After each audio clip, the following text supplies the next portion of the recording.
So I was serving in a place called Gelsenkirchen, and it was New Year's Eve. When was it? Okay, okay. Restart. Okay.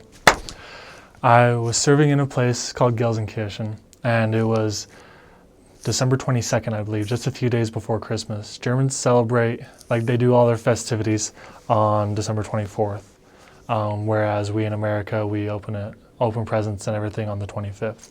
And so it's a few days before Christmas.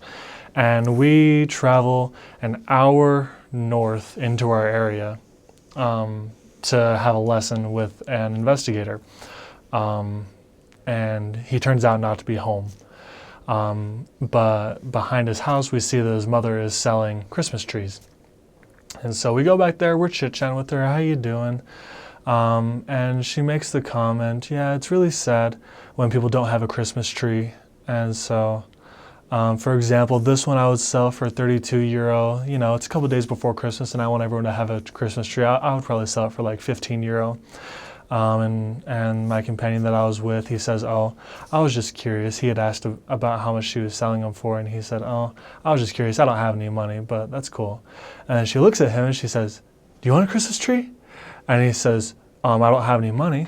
And she's like, I'll give it to you as a gift. And so he's like, oh, okay. And so she tells him to go pick out a Christmas tree. And so he goes and picks one out, and her other son gets it all prepared for her. And she looks at me and she's like, you want a Christmas tree? And I'm like, no, I'm okay. We've got a little plastic one in our apartment. And so now we have a free Christmas tree. And we have to now take 2 buses and a subway to get back home. Remember, it's an hour travel. And so we carry this Christmas tree, we go and we get onto the bus, and there's this woman right behind us, and she laughs. And we ask her why she laughed, and she's just like, well, it was just so random that people got on with the Christmas tree.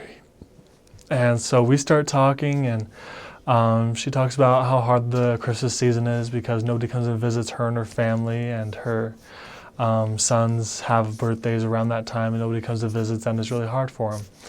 And so we say, well, would you like some visitors? And so we exchange numbers and we tell her that we're going to come by for Christmas or New Year's. And so it's a plan.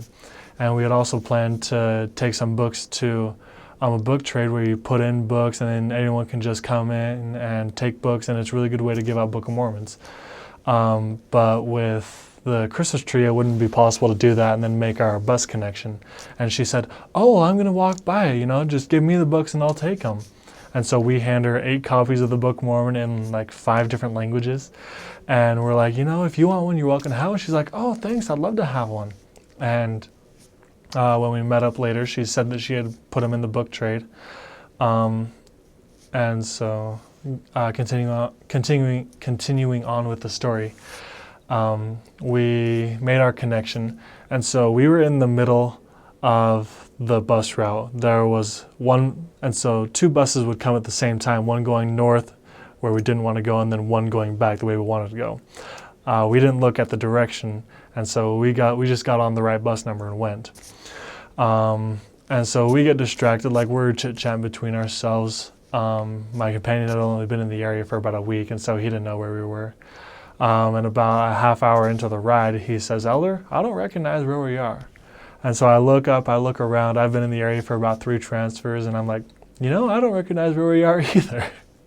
And we get to the final stop, and we are at the very end of the bus route. We got on the wrong bus and went to the very end of the line. And so we sat in the bus, we waited for it to turn around, and we took the hour drive back home. And so that added about an hour to our travel time. So we finally get back to a place called Buer, where we would then take a subway back to Gelsenkirchen. And this is where it gets interesting.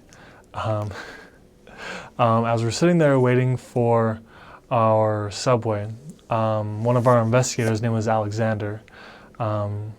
He was from Iran. And at the end of a long day, he wasn't really someone that I wanted to, talk to, because he kind of got on my nerves a little bit. But I'm sitting there holding the Christmas tree, and my companion's looking the other way, and he says, "Oh, hey, look, Alexander." And so I turn around to greet him, like, "Hey, Alexander, how you doing?" And he's not doing very well. Moments before, he had been mugged, attacked by other classmates of his. He was in a German class to learn German, and he had been attacked by two of his friends. He was bleeding, and he needed our help. He couldn't speak German very well, so he needed our help to go to the police station, file a report. And so we pick up this tree, and we guide him to the police station. We help him fill out a form and fill out a report.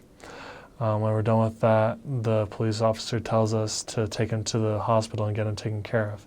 So we go back outside, we pick up the Christmas tree, and we walk the half mile to the hospital, and we help him get him taken care of. As we're about to leave, we got to make a back for our curfew.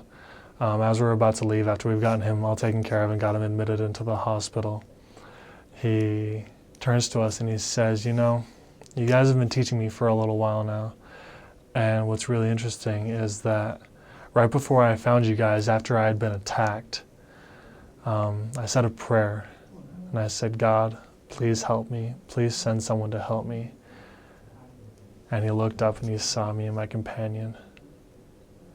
Now, what's interesting about this story is we wouldn't have been there if our investigator's mother hadn't offered us a Christmas tree, because without that tree, we probably wouldn't have met that lady on the bus.